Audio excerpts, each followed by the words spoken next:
बड़ा सुंदर समय है कि उस परमात्मा, उस परम पिता परमेश्वर के विषय में सुनने को मिल रहा है। उसकी ओर क्षण मात्र भी चित्रवृत्त जाने पर जीव को महान पुण्य की जो प्राप्ति होती है वह अलौकिक है। सबसे बड़ा पुण्य परमात्मा की ओर जाने का ही है। अन्य पुण्य सब काम कम पड़ जाते हैं, उसकी गणना नहीं की जा सकती। अतः सबसे बड़ा पुण्य ईश्वर की तरफ जाना है। अनेक जन्मों से जो अपने पितृलोक जो रह रहे हैं, ऐसे मार्गों में पड़े हुए हैं जो दुखित रहते हैं, वह दुखद यात्राओं को कर रहे होते हैं। तो हमारे पितृलोक जितने भी हैं, अवश्य नहीं कि वो सभी स्वर्ग जाएं या अच्छी गति को प्राप्त हों, वो भी कष्ट भोग रहे होते हैं। तो वहाँ जो अपने परिवार से ये प्रतीक्षा करते हैं कि हमारे यहाँ, हमारे घर, हमारा यह लोक छूट जाए, कैसे भी हो सकता है कि हमारे कुटुंब में कोई ऐसा ईश्वर भक्त हो जाए जो हमारा भी बंधन छुटा सकता है। हाँ, हम तो मनुष्य बनकर जीवन भर कुछ न कर सके, पर हमारा वंशज ही ईश्वर कोटि में पहुंचकर हमारे बंधन को छुड़ा दे, हमें मुक्त कर दे। तो जितने हमारे पूर्वज होते हैं और जो उस लोक में रह रहे होते हैं, वो उनकी कामना भी यही होती है कि हमारे घर में कोई ईश्वर भक्त, संस्कारी, सदाचारी पैदा हो जाए। तो जब सदाचारी संस्कारी पैदा हो जाएगा तो वह हमारा कल्याण कर देगा, हमें यहां से मुक्ति प्रदान हो जाएगी।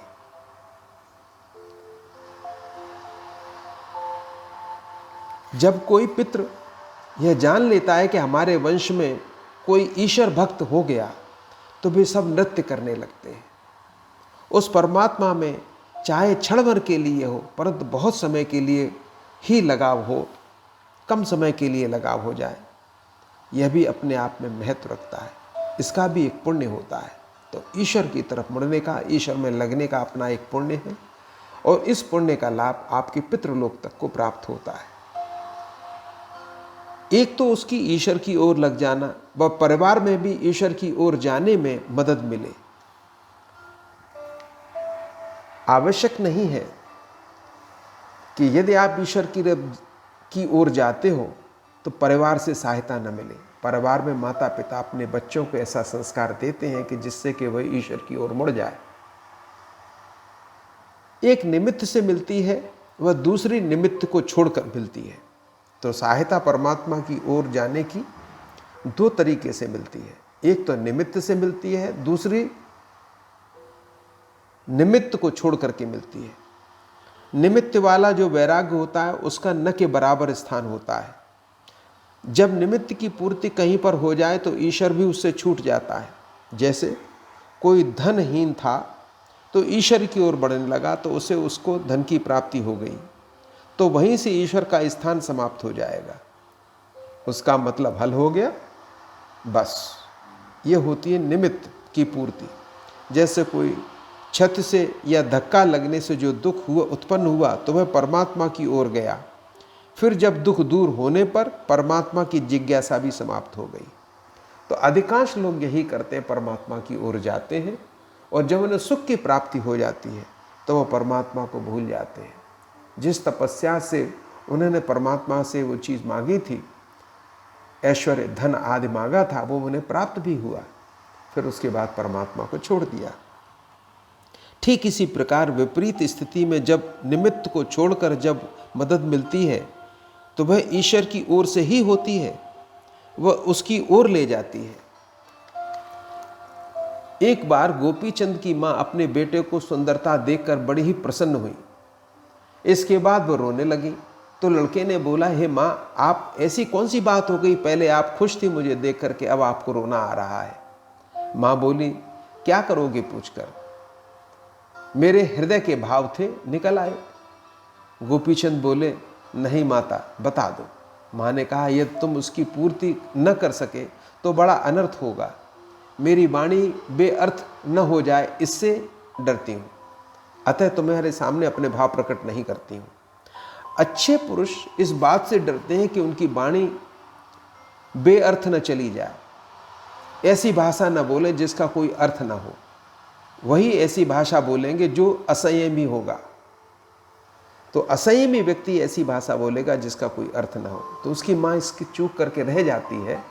ये सोचती है कि यदि मैंने इसे कह दिया और वह पूर्ण न हुई तो मेरी भाषा को दोष लगेगा और मेरी भाषा उस स्थिति को आएगी जो असंयमी लोगों की भाषा होती है। गोपीचंद बोला, माँ ऐसा ना होगा, आप एक बार कह के तो देखें। माँ कहने लगी, बेटा मैंने तुम्हारी तरफ देखा, तुम्हारी स्वर्ण के समान कांति से मुझे बड़ी प्रिय लगी, तो मैंने सोचा कि जैसे इस जगत में के लिए इस शोभा को मैंने भी बर्बाद कर दिया है, ठीक उसी प्रकार मेरा लड़का भी बर्बाद कर देगा। मैंने भी जीवन भर क्या किया है, अपनी अच्छे से शरीर को लेकर के उसको मैंने बर्बाद कर लिया, और तुम भी बर्बाद कर लोगे, इसको लेकर के मैं दुखी थी। इससे भी बोध नहीं कि मुझे भी बोध न था, तो तुम्हें भी बोध नहीं है और मुझे भी बोध न था कि परमात्मा की ओर जाने से ही ठीक होता है। मैं अपनी सुंदरता को नष्ट भ्रष्ट करके बैठी हूँ। मुझे यह ध्यान हुआ कि मेरा यह बेटा बड़ा सुंदर व सुशील है, गुणवान है, इसकी जो शोभा है जिससे सबको मिलती है, उसकी शोभा में यदि मिल जाए तो अति सुंदर हो। तो मैं ये सोच रही थी, हे बेटा, कि यदि तुमको जो शोभा प्राप्त हुई है, जो तुम्हें सुंदरता मिली है, वह परमात्मा की सुंदरता के सामने तो कुछ भी नहीं है। यदि ये छोटी सी सुंदरता परमात्मा में मिल जाए तो कितनी अच्छी बात हो। तो जो शोभा है वह किससे मिलती है? वह सबसे अधिक शोभायमान होता है। जो भी सबसे अधिक शोभायमान होगा उसी से वो सुंदरता प्राप्त होगी। सबसे बड़ा सौंदर्य किसका है? कि जिसके सौंदर्य के से सबके पास सौंदर्य आता है और सब में सुंदरता आती है। वह सबसे सुंदर कौन है? वह परमात्मा ही है। वह अकेला परमात्मा है कि जिसकी सुंदरता से सारे विश्व सुंदर बनता है, सारे विश्व में सुंदरता का दर्शन होता है। वह परमात्मा का स्वरूप है, दूसरा कोई नहीं है। हे पुत्र गोपी चंद ले ले, जोग माता ने कहा, 16 सहस्त्र तजरानियाँ दे दुख इनमें है महा। तो ये घर से ही तैयारी की बात होती है। ऐसी माता बहुत कम होती हैं जो बच्चों को, अपने बच्चों के भीतर अच्छे संस्कार भरती हैं। शास्त्रों के बीच में ऐसी गिनती आती है माताओं की जिन्होंने अपने बच्चों को अच्छी शिक्षा दी और अच्छी जगह उनको ले गईं और ईश्वर की तरफ प्रेरित किया। मदालसा भी उनमें से एक थी। तो ऐसी माताएं बहुत कम होती हैं जिन्होंने अपने पुत्रों को परमात्मा के मार्ग में जाने के लिए प्रेरणा दी। ऐसी माताएं कम होती हैं जो कहे कि संयमित होकर ईश्वर भक्त बन जाओ। गोपीचंद अपनी मां को आश्वासन दे देता है कि जैसा आपने कहा है ठीक वैसा ही होगा मां, आपका वचन निरर्थक न जाएगा। एक वाक्य का निरर्थक न होना, यह जिम्मेवारी उसी की है जिसको ये आज्ञा दी जाती है। वह उस वाक्य को पूर्ण करे और उससे संपूर्ण लोगों का हित हो, अपने स्वार्थ की कोई भावना न हो। माँ के चरण स्पर्श कर गोपीचंद सीधे परमात्मा की ओर चल देते हैं, क्योंकि जिसको अपने मातृ स्थल से ही सहायता मिल जाए वह शीघ्र बिगड़ता नहीं है। वह शीघ्र कोई दूषित कार्य नहीं करता, न दूषित संस्कार ग्रहण करता है। जिसे घर से ही मदद मिले वह अन्य संस्कार भीतर बैठ जाएं, फिर कहीं अच्छा संग प्राप्त हो जाए तो इसे सुधरने में बहुत देर नहीं लगती। माँ का दर्शन कर चल देते हैं और सीधे परमात्मा का दर्शन होता है उन्हें, अन्य का नहीं। अतः घर में चाहे माँ से, पिता से, भाई से, किसी से भी जब सहायता मिलती है तो उसमें जीव का वास्तविक हित होता है। यदि इनकी ओर से तनाव हो जाए तो शीघ्र ही सहायता भी न मिल सकती और दूसरी तरफ जाना हो जाता है, तो ईश्वर की मदद नहीं मिलती। तो सबसे पहली बात यही है कि बच्चों में हम अपने बच्चों के भीतर अच्छे संस्कार दें, संस्कारित करें, ईश्वर प्रेरणा दें उनको अच्छे अच्छे मार्ग पर ले जाएं। तो यह कार्य कहाँ से प्रारंभ होता है? ये अपने घर से ही होता है। इसमें सबसे पहले हाथ होता है माँ का, पिता का, भाई बंधु बांधवों का। घर में जैसे संस्कार होंगे ठीक वैसे ही बच्चे का निर्माण होगा। एक कथा आती है राम के इतिहास में। गुरु वशिष्ठ बतलाते हैं कि हे राम, तुम ये न समझ लेना कि राम नाम मैंने ऐसे ही रख दिया है। यह सोचना कि तुम राम स्वरूप ही हो, ऐसा निश्चय कर लेना। ऐसा न सोचना कि मेरा नाम रखा हुआ है, मैं तो सदा राम स्वरूप ही हूँ। तुम राम हो, राम के रूप में हो, जो समस्त विश्व में व्याप्त है, तुम वो हो हे राम। रमन्ते योगिनो नित्य नित्यानंदे चिदात्मना, जो सब में रमण करने वाला है। राम क्रीड़ा याम धातु से राम की व्युत्पत्ति हुई है, जो सबके भीतर ओतप्रोत रहने वाला है, सबका अधिष्ठान है, ऐसा व्यापक तत्व सब में है, उसका स्वरूप यही गुरु का बतलाना है। तो तुम कैसे हो राम? सब जगह व्याप्त हो, यह जाने रहना। तुम्हारा राम राम नाम ही नहीं है, सर्वव्यापकता का नाम राम है। यह जगत तेरे स्वरूप में नहीं है, और तेरे स्वरूप में क्या है चीज है? तत्वतः तत्व वस्तु राम स्वरूप है। वह राम का स्वरूप क्या है कि यह चैतन्य सत्ता है। वह तेरे में कभी व्यभिचार न हुआ, होगा न हुआ है, न होगा। तू संयम व सदाचार स्वरूप है। अतः हे राम, तुम राम स्वरूप ही हो। राम जब घर आ जाते हैं तो अपने स्वरूप में स्थित होकर के ही रहते हैं। अतः यहाँ गुरु से सहायता मिल रही है। राम कैसे रहते हैं? अपने स्वरूप में रहते हैं।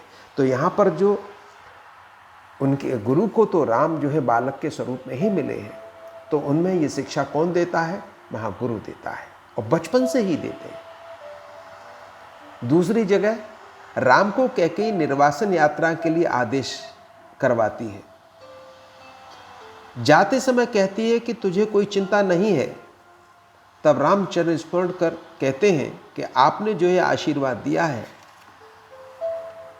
वो तो ठीक है, पर एक बार और दे दें हे माता, कि जिसका वो यह दे दें कि जो आपने आदेश दिया उसका पालन हो जाए, वह क्रिया में उतर जाए। क्योंकि मैंने कभी यह भेद नहीं माना कि आप दूसरी माँ हैं।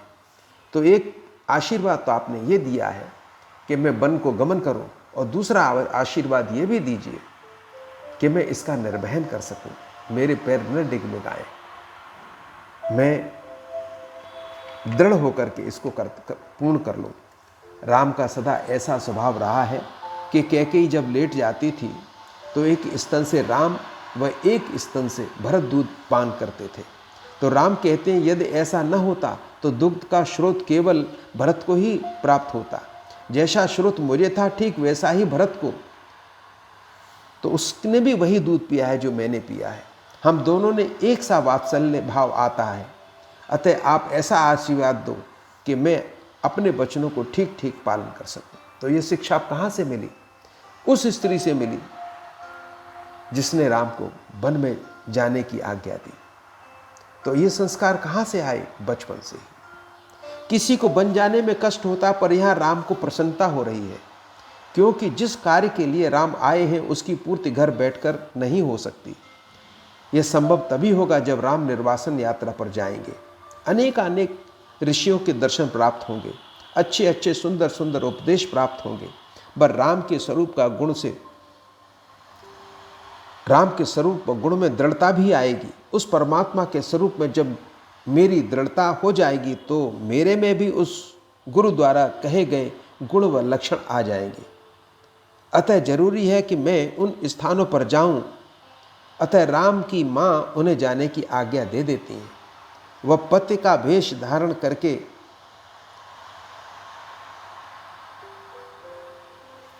वह यति का वेश धारण करने के लिए प्रेरित करती हैं। तुम यहाँ से जब जाओ तो यति का रूप धारण करके जाओ। यहाँ से माँ स्वयं अपने राम को प्रेरित करती है। तो यहाँ पर कौन प्रेरित कर रहा है? राम की माता स्वयं प्रेरित करती है, हे राम तुम इस रूप में रहना, ऐसे रहना और इस प्रकार से वन में रहना। जब राम चलने को तैयार हो जाते हैं तो लक्ष्मण पास आते हैं। राम अपने भाई की तरह से हर तरह से समझते हैं। तो दो चीज़ें होती हैं, मूल व ऐतिहासिक। जब जाते हैं तो उनके सामने दो बातें आती हैं, मूल व ऐतिहासिक। दोनों प्रकार की बातें समझते हैं। मूल बातें को वेद कहते हैं। इसमें किसी प्रकार की कहानी व घटनाएं नहीं होती। वेद तत्व की बात करते हैं तो राम कुछ बातें प्रसंग सहित कहते हैं कि तुम यहाँ रहो व नीति निपुणता से राज्य को चलाना। इतना सुनकर लक्ष्मण भगवान के चरणों में गिर जाते हैं। वह कहने लगते हैं, धर्मनीप उपदेश ताही कीर्त मूर्त सुगत प्रिय जाही। जिसको कीर्त अच्छी लगे, राजनीति अच्छी लगे, धर्म घर में रहना अच्छा लगे, ऐसा धर्म उपदेश उसी को देना। मुझे तो आपके पैरों की सेवा, चरणों की सेवा के अलावा और कुछ नहीं सुहाता। हे प्रभु, मुझे ये शिक्षा न दो। यह राजनीति का ऐतिहासिक विषय उसको सुनाना जिसे कीर्ति, मोक्ष, अच्छी शक्ति की चाहना होती है। मुझे ऐसी बात सुना में क्यों? मन क्रम वचन चरण रति जोई, कृपा सिंधु परिहरे की सोई। मन कर्म वचन से जो ईश्वर में रहने वाला है, परमात्मा के स्मरण में ही जो अपना समय व्यतीत करता है, उसी में अपने चित्त वृत्ति को एकाग्र रखना, ऐसे व्यक्ति को लंबा चौड़ा इतिहास सुनाने से कुछ न होगा। अब यहाँ पर इतिहास सुनाया जाए ऐसे व्यक्ति को तो वो न मानेगा, क्योंकि उसका भाव, उसकी दिशा कुछ और है। तो इतिहास उन लोगों को सुनाया जाता है, कहानियाँ उन लोगों को सुनाई जाती हैं जिनके संस्कार छोटे होते हैं, जो एक बार में चीज़ नहीं पकड़ पाते। पर जो एक बार में पकड़ लेते हैं उनके लिए मूल स्वरूप ही समझाया जाता है, तत्व स्वरूप में चीज़ें बताई जाती हैं और वो मूल को पकड़ करके आगे बढ़ जाते हैं।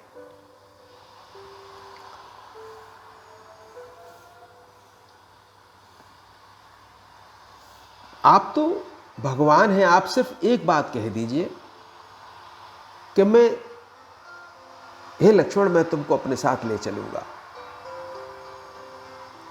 अतः आप मुझे अपने साथ रख लीजिए, स्वीकार कर लें।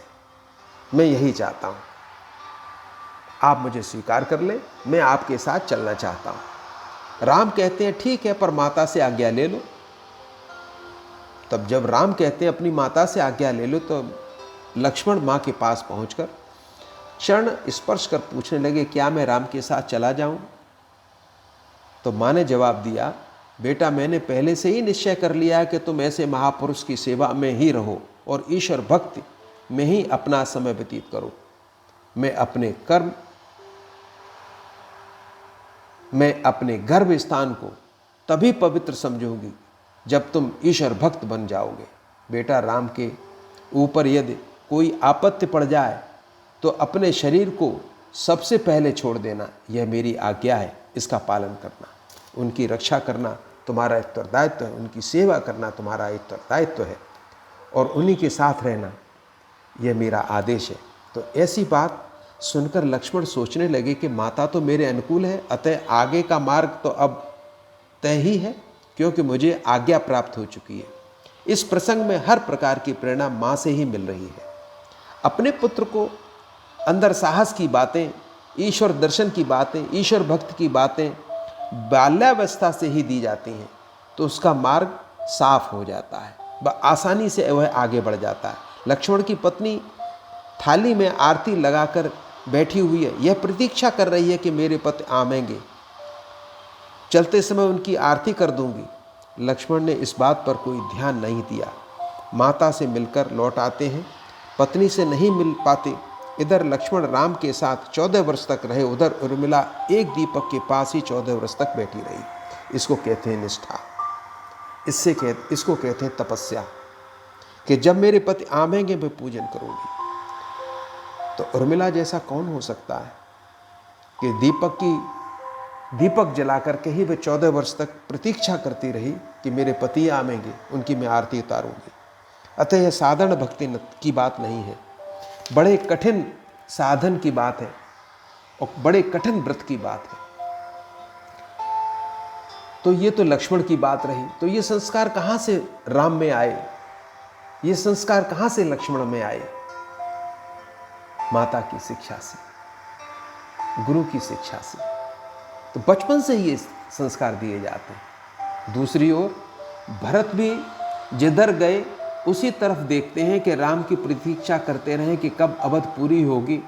इस नेत्रों से सभी को वापस आते देख लो, अन्यथा शरीर न रखूंगा। तो भरत भी जब बैठ जाते हैं, नंदीग्राम में चले जाते हैं, तो वहां पर राम की प्रतीक्षा करते हैं। उन्होंने स्वीकार नहीं किया, राज्य उन्होंने स्वीकार नहीं किया, जबकि उनको राज्य मिल चुका था। तो ये संस्कार, त्याग के संस्कार कहाँ से आए? वो भी माता से ही आए। राज्य में शासन करने पर भी एक तरफ ही दृष्टि करके बैठे हैं और पास में ही एक चिता जल रही है। वह इसलिए कि यदि मैंने ऐसा दृश्य न देखा और मेरे भाई नहीं आए, भगवान राम नहीं आए, तो इस पंचभौतिक शरीर का मैं करूंगा भी क्या? इसको मैं भस्म कर दूंगा, इसको मैं भस्मीभूत कर दूंगा। यहां पर जितने भी पात्र हैं सब एक साथ संयमित हैं। माता कौशल्या भी संयमित जीवन व्यतीत करती हैं, एक पथिक की तरह से रहती हैं। सुनहु पथिक जो राम मिले बन, कहियो मात संदेशो। पथिक से वो कहती हैं, ये कवि की कल्पना है कि कल्पना से कहती हैं कि जब भी राम मिले तो माता का संदेश देना कि तुम्हारी माता सकुशल है। यहाँ विचार करने की बात है, क्या जंगल में रहने वाला ही क्या जंगल में रहता है? और राम की प्रतीक्षा में जो जीव संयमित होकर रह रहा है, जो जीव बैठा है, वह कहाँ पर है? अयोध्या में है या राम के साथ? राम के साथ सीता है। उर्मिला क्या अपने पति के साथ नहीं है? वह भी अपने पति के साथ है। तो इस परिवार में कोई ऐसा व्यक्ति नहीं है जिसका राम में मन बुद्धि चित्त जितनी भी चीज़ें हैं वो न लगी हो और वो संयमित न हो। छिन छिन लख सिय राम पद, लक्ष्मण अपने राम व सीता के चरणों में बैठे बैठे देखा करते हैं, सोचते हैं कि मेरा बड़ा भाग्य कि प्रभु के चरण सेवा को मुझे करने को मिलती है। माँ को प्रकृति का स्थान मानते हैं, वह स्वयं को जीव का, ब्रह्म बीच जीव माया जैसे। तो अपने आप को कहां पर रखा है? जीव के स्थान पर, और भगवान को ब्रह्म के स्थान पर। और सीता जी को माया के रूप में रखा है। तो ये संस्कार, जितने अच्छे अच्छे संस्कार हैं, वो कहाँ से आते हैं? ये सब घर में ही दिए जाते हैं। और आजकल अपने माता पिता अपने बच्चों को ये संस्कार नहीं देते।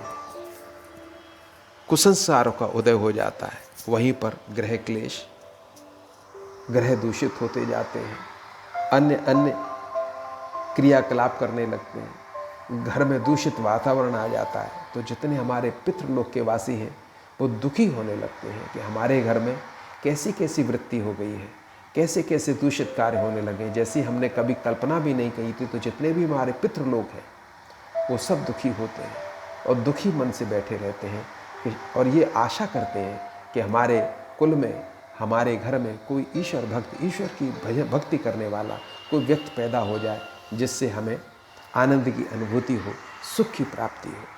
तो यही सबसे बड़ी उनके प्रति श्रद्धा है, यही सबसे बड़ी उनके लिए अर्चना है। तो हर व्यक्ति को अपने अंदर, अपने घर में, अपने परिवार में, अपने बच्चों में अच्छे संस्कार देने चाहिए। जय हो सतगुरुदेव।